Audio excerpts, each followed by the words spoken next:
Welcome to the iSoftpull Main Course Podcast, where we get straight to the point, the meat and potatoes. Now let's dig in. All right, welcome to the iSoftpull Main Course Podcast, where we get straight to the point, right to the meat and potatoes about credit reporting, soft credit checks, compliance, and security. Today we're talking to Elvis Ge. He is our project manager at iSoftpull, oversees all the engineering, and works with me directly in building the software. And so today we're going to talk about how we built the software, connecting to the bureaus, a little bit about the software, and where we're going to go. So let's dive right in, Elvis. So when we first engaged, we engaged the bureaus, and we were talking to Experian, TransUnion, and Equifax. And the first bureau I think we connected to, is it Equifax? TransUnion and Equifax, I think, kind of around the same time. Yeah. So what would you say your experience was working with the bureaus and connecting to them? I mean, I think with both bureaus, they have their own teams and procedures. I think it's different to you have kind of connecting them on the business end. I'm sure there's a lot of steps there on the business side of things, but on the technical end, there's a lot of documentation that they sent for us to kind of make sure that we are connecting to their APIs correctly, so that we can get the credit report information that's needed to pull in the information for iSoftpull.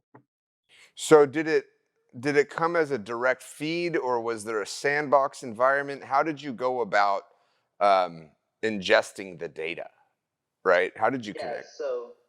In the beginning, when everything kind of was set up with them, they did give us like a sandbox account to be able to like pull in these test data or test applicants that they have in their system, to then we ingest that via, we send a response to them, such as the applicant information, the social security number of these test users. And in return, we get kind of a response data in JSON or XML, depending on the bureaus. And it comes in as this long feed of basically raw data, which for normal people, it's pretty hard to read and understand what goes where. But that's kind of, we at least in the beginning when working with them, they gave us a sandbox environment with these test applicants, where we were able to pull in these kind of test dummy reports that we can start working with to figure out how to implement in iSoftpull. Sure. Okay. Was there any difference in the data? We get lots of questions on the data on the hard pull versus the soft pull, right?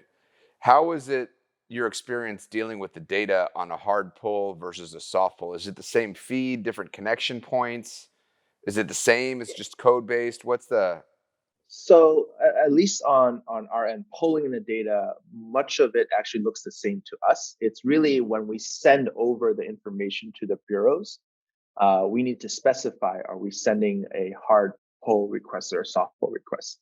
So there's codes that we receive from the bureaus to designate kind of what kind of information, what kind of pull is it, and then what kind of like add-ons do we want with the pull.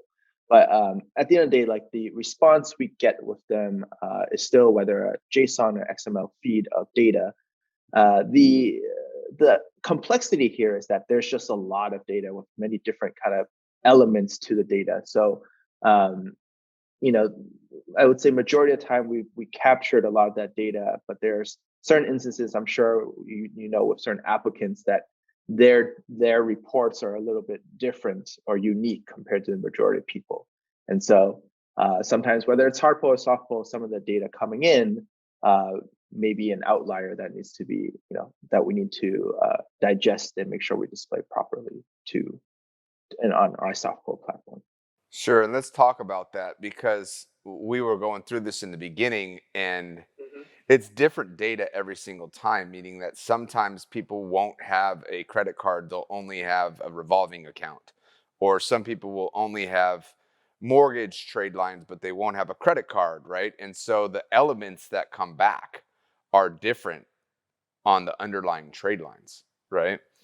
And so as we go into formatting this and ingesting the data and displaying it in our platform, how did you go about, creating the actual credit report and formatting the credit report, as far as making it user friendly for somebody who's viewing the credit report? I think one of the first things that were really helpful was that the bureaus provided a lot of documentation on the different types of elements that we normally would be getting as response.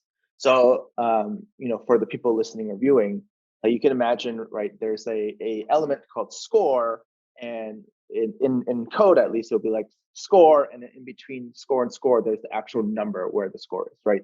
So when we anticipate or know that this field exists with the data coming in, we can look for, okay, where does it mention score, and let's find the number that's sandwiched in between, the two score elements, and then we are able to pull that in and display that. The tricky part is, we need to know ahead of time what all the expectation or anticipate what all those elements are going to be, right? We got scores, we got payment patterns, we got trade lines, we got statuses. There's recently we saw that there was an applicant that had no score, and so now the element is called no score, and in between it is a string or a copy that has text that says why there is no score. Right? Maybe there's not enough information, or the city or the state was spelled incorrectly. So there's these the documentation that the bureaus give us outlines most of these kind of elements that we should anticipate. Now, again, like I said before, it's what we receive is this long list of data where the actual data is sandwiched in between each element, and it's pages and pages long, which for most people will be very hard to find the information that we need. So, kind of working with you and your expertise in the area, we're able to figure out what kind of information is most important for the end users or people reading the credit report first, right? There's this kind of summary data of information that even before clicking into the report, that they can see and make the decisions they need to do. And if they wanted to, they can go in and look at the full report, and it's all organized and sectioned off in different areas, so that we have this navigation on top of the report that you click and it goes straight to trade accounts or public records or whatever you need to find specific information for. And it's all the copy, the font, the style, everything is organized in a way that hopefully it's very easy for the user to read, to digest, as well as we have like the ability to print, in case you wanted a paper version for yourself later. And compared to some of the reports that I've seen in the past that were provided, this I think we called it the TTY format, right? It's a more a format I think people are used to, but isn't more adapted to the modern day, with maybe people more accustomed with so many apps and websites that are more user friendly, taking consideration people's, how they see things and how they read. We try to make sure that the information on the credit report is organized, easy to find, as quick as possible for you and at your fingertips. Sure. So, as it relates to that TTY format, it used to look like when you pull a credit report, it almost comes out of like a typewriter, almost, with no coloring, and everything is just line, line, line, line, line, and dashes, and it just it was really almost like a JSON feed on paper, almost, right? And so when you designed the format of the report, and you talked a little bit about these pills. How did you come up with the idea? Because we didn't approach you about making these pills at the top where you could just click to a section. Was that something that you thought, like, after I've reviewed my own credit report, this would be beneficial? Or why did you come up with that type of feature? We had a lot of back and forth, right, on like, how should the reports look like, how, and then we just kind of discussed like, well, if this report can get pretty lengthy, right? Trade accounts there could be many of those, and the report could be many pages long. Yeah, there could be 20, 30 trade accounts, right? We start kind of thinking about, well, in the user's experience, right, it doesn't really make sense with the TTY format, or even, when we're designing it, it's like, well, like, to find what you need, you have to like either know what you're looking for and search for it, or you have to scroll down many pages to find it, right? So eventually kind of, it's like, well, we discussed like, in design and development, there's ways to anchor sections. And so like, and then we thought about, well, if we can anchor a section of trade accounts, address information, employment information, then we can have a way for people to easily be able to access, click on a button and jump directly to that that section, which I think even when we were testing it, just looking at credit reports, we use that quite often, right? Instead of having to scroll, it's so easy to have that navigation at the very top that we're like, when we want to talk about a specific element, we just hit trade accounts, it just jumps right down. Sure. So we talked a little bit about connecting to the bureaus, formatting the reports, ingesting the data. And now I want to jump into the actual software and some of the features that we've already built out, right? And we'll focus in on the roles and the permissions, right? We had a call the other day with the integration of a CRM that wanted to talk about reassigning leads, and we're understanding like how lenders are using this and what happens when there is a big organization with different divisions, and inside divisions you have different managers, and then the managers oversee specific employees. Can you talk to me a little bit about the roles and the permissions that are set up so companies can um, organize their infrastructure of their human capital in there, and really be able to just give certain people certain permissions? Yeah, I think in the beginning when we're discussing about the project is really trying to understand, all the use cases of people using iSoftpull, right? And we discussed, there might be really big organizations with many divisions, and then there might be, a smaller group that's, on their own, and or like employees that are kind of, their own rep, that have their own sites and stuff.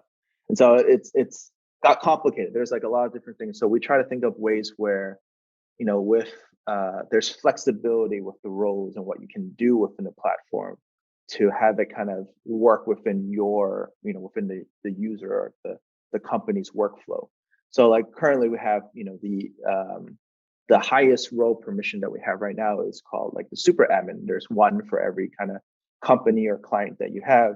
They're kind of in charge of working with you and setting up, the iSoftpull to how they want it to be. And under the super admin that can kind of handle all the pieces, they can create other users and below them, such as the admins that can also help them oversee other elements as well, create branches, which is kind of like the divisions we mentioned. So there might be, you might have different offices in all over the US. So you might have different branches you create.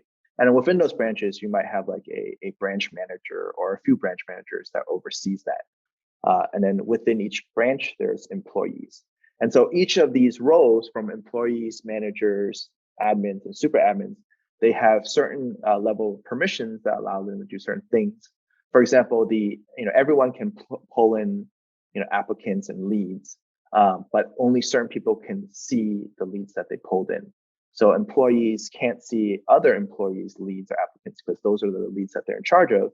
But the managers and admins, they can review that within their branch on those applicants so they can follow up.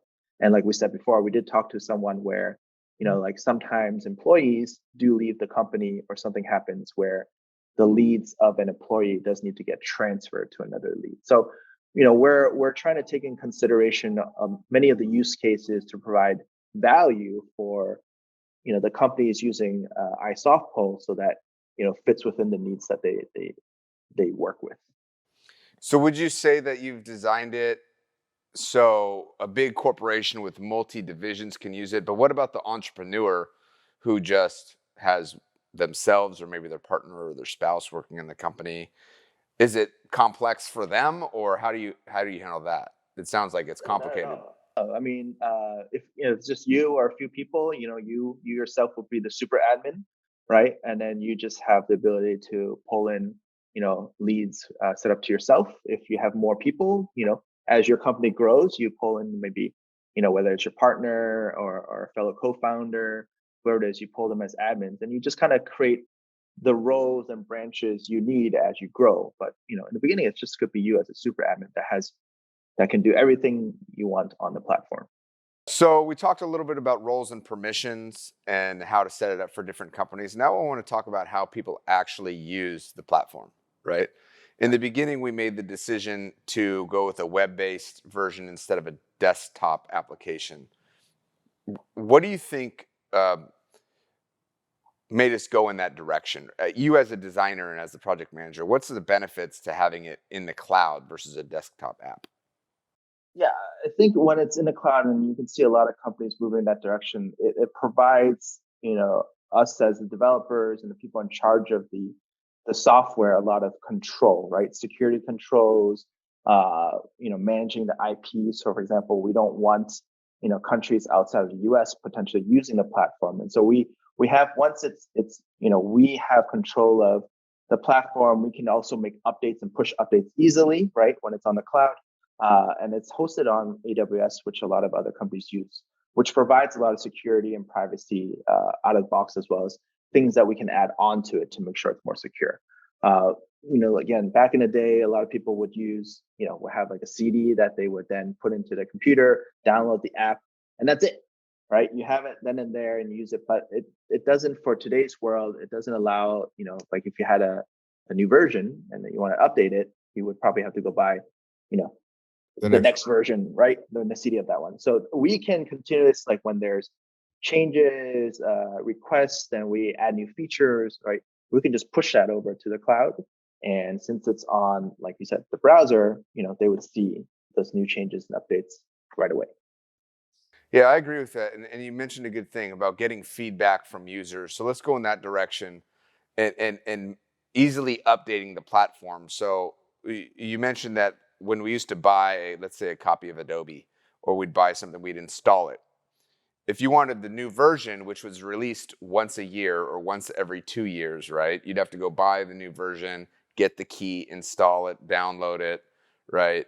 But here, we're releasing new features all the time, right? So they don't necessarily have to install a new iSoftpull app, right?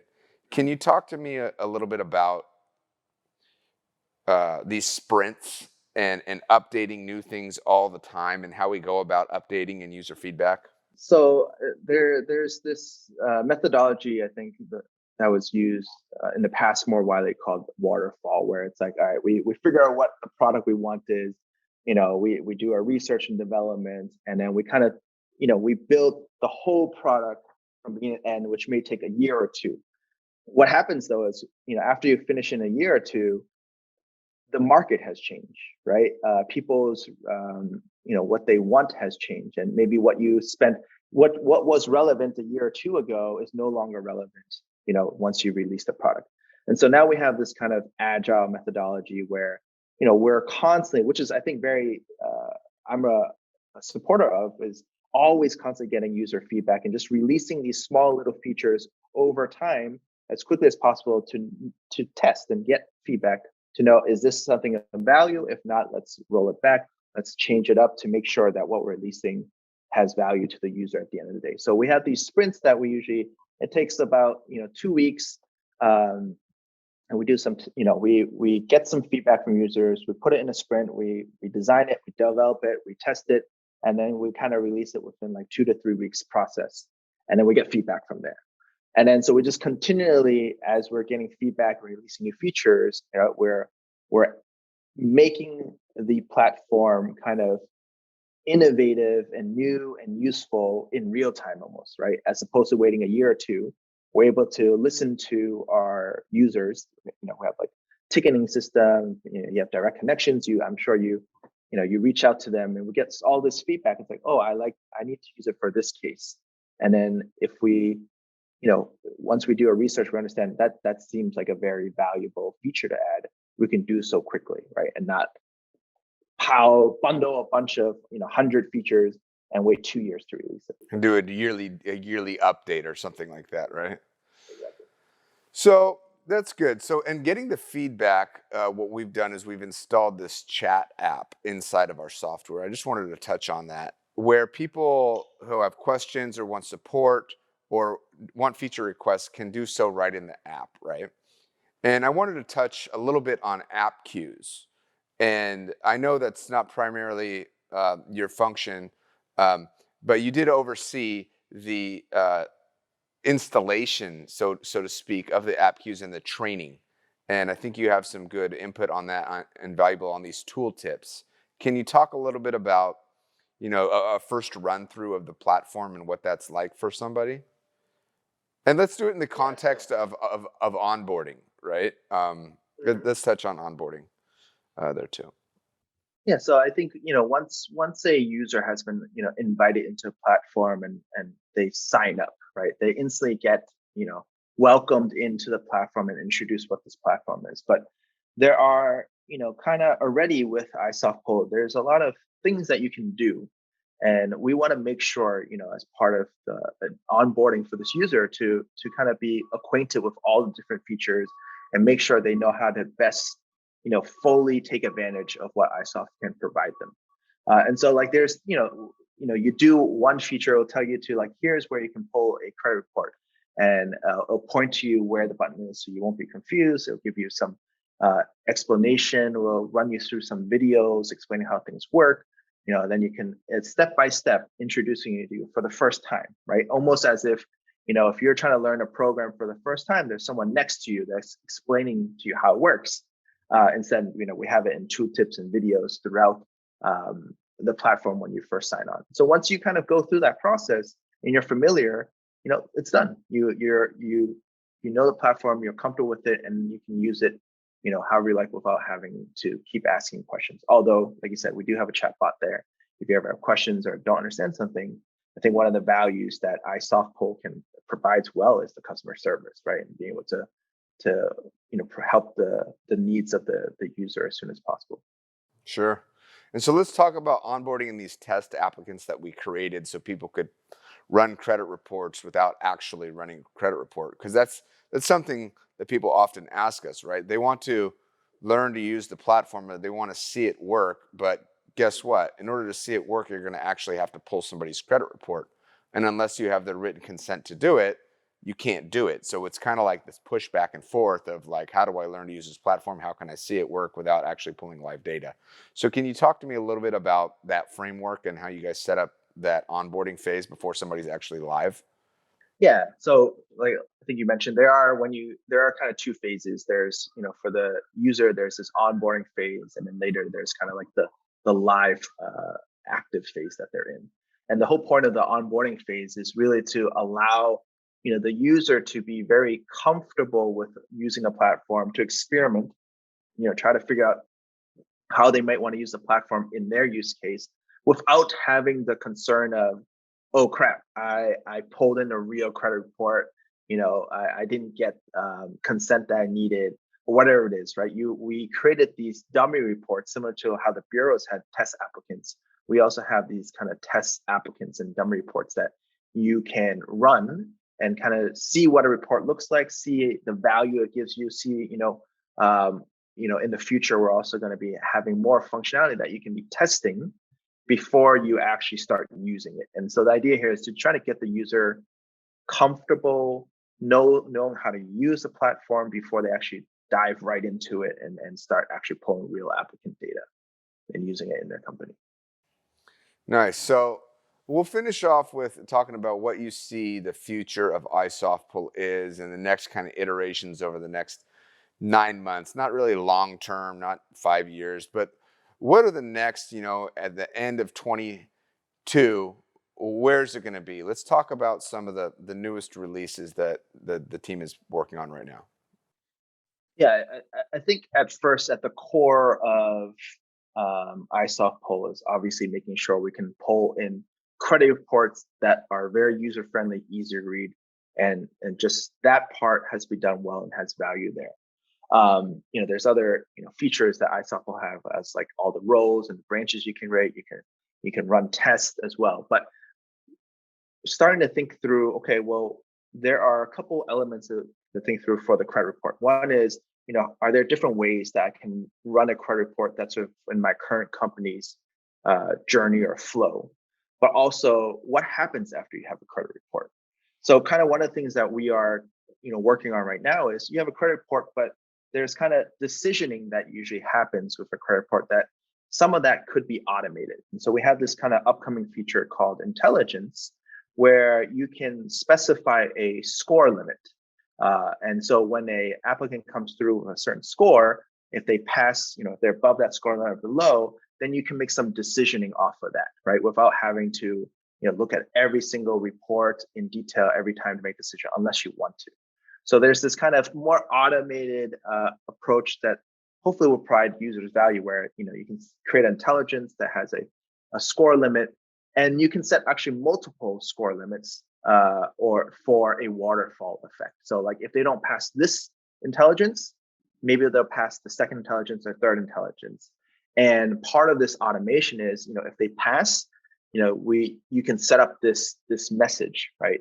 Click here to continue. Maybe you have it linked to a form or to contact you. Or if they don't pass, you can set up a customized message in the platform. Say, hey, please schedule a call, with us to talk about other options, right? There's a lot of flexibility and customization as well as automation with, once you get the credit report, you can have this run through this intelligence and what you want to do with people that pass or fail based on your score limits. And a lot of people that come to us want it via API, like you touched on, integrated it in their processes. We had a call, it was yesterday or the day before, about with a CRM that wanted to pull credit from inside their CRM, but apply intelligence. Can you talk to us a little bit about single sign-on, where we're going with that, and really integrating into the technologies such as Twilio and HubSpot and things like that? Yeah, so that touches based on the other pieces where, like, how can iSoftpull, we create value on our platform, but then how do we bring iSoftpull to you with your current, business use cases as easy as possible, right? I think a lot of, we're understanding that not everyone wants to always have to go to another website, log in, and do this while also doing what they normally do, right? So we're trying to meet our customers where they are through, we have ability to create forms, and you can embed forms into your own websites if you need. So you don't have to have them go into iSoftpull to fill in, the applicant information. But then we also discuss these APIs where, we're looking in for this year, building kind of native apps in the marketplaces of various CRMs where you could just download the app into your CRM. You can download iSoftpull into your CRM, and you can just run a report through there, and you can run your decisioning through there, and you can get your information you need within your CRM without having to, open another window or browser to do so. And so single sign-on, which you brought up, is just helps that process more, right? Imagine you're logging to iSoftpull, your CRM, and all these things. Instead of having to log in every time you want to do something, it's log in once and you're good to go, right? We authenticated you for all the other platforms, with what you're using and iSoftpull together. And so it's just really trying to bring the two together to make it as easy for you and as efficient as for the user as well. Nice. Yeah, a lot of things on the horizon, trying to integrate with Salesforce, HubSpot, all these different niche CRMs. Every different industry has their own niche CRMs and their own subgroup. And so making it easy for technology providers, not just the end user, but CRMs that want to integrate with iSoftpull, to let iSoftpull work with their users, right? Because if we can integrate credit into niche CRMs, I think it provides a lot of value to those CRMs. So lastly, we'll end up the discussion, the podcast, with talking about how's it working with me, right? Talk to us about that.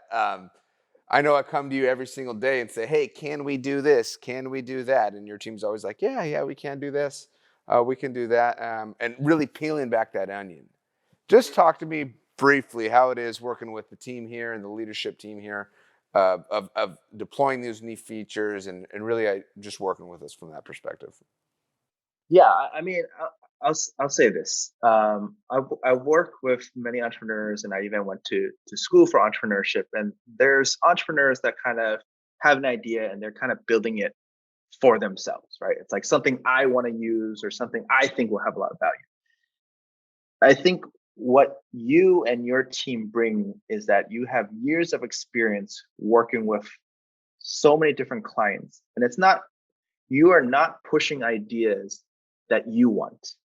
You're pushing ideas of many years of information you gathered from clients and their kind of frustration with the things they're using and understanding with the times how you can kind of modernize this area to make it as easy as possible for people, right? And so when we talk almost every day, we get requests every day, and at the end of the day, it's we have discussion where it's like, where's the value? And it's not value for you, it's value for where does your users have value. So the whole, like what we just discussed with the CRMs, it's because clients or your users have come to you and this is what they use, and you want to, at the end of the day, make iSoftpull something that's valuable for your users. And I think that's one of the, for me as project manager and helping you build this platform, something that makes it much more of a success for the platform and the product that we're building. But like it's more, I'm trying to think of the word here, but like I'm behind you more in the vision because of all this feedback we're getting from people. And we can gather all this feedback from our users that what we're doing is not just like, I don't have to push back as much, saying like, is it really true? You have feedback, you have data, you have actual clients coming to you saying like, I need this to be able to do this better, right? And so that part makes it easier. The other piece is you're really on top of things, I think, because this is your baby, you have this vision, you have this dream, right? You want to be number one. And so you're really, really on top of all the things that need to be done. You are expert in your area. You pull in the right members, whether it's, finding an auditor for SOC 2, finding penetration testing, finding marketing, like you pull in all the right stakeholders to make sure that you are building the best platform there is, right? And so it is a lot of work. I won't lie. You ping me sometimes. We talk sometimes midnight, after midnight. I'm located on the Eastern Standard Time, and so we work from morning to after midnight. But the goal, but the thing is that motivates me is, and I think, and I get that from you, is this passion really to build something for the end users at the end of the day, right? Sure, there's a need. We've been doing it since late 2016, and so this product isn't like what you said. It's not an idea. I mean, I have lots of ideas of apps. I wanted to create this social media app one day that let users see each other's Netflix, what they watched, because if they watch the things that I watch, then I would probably like it. And I have this idea of what I think would be great, but that's not what this is. This platform is built off of 5-6 years of talking to clients in this space, understanding exactly what they need, and building a product for that. It's not just Dan's idea of what we think is going to be cool, Yeah. So thank you so much for joining us, Elvis, on the Main Course podcast. I hope you guys got a lot out of it, and we look forward to having another episode with you again soon. Thanks for having me. Cheers. Okay. Thanks for listening. Subscribe to the Main Course for straight to the point business insights.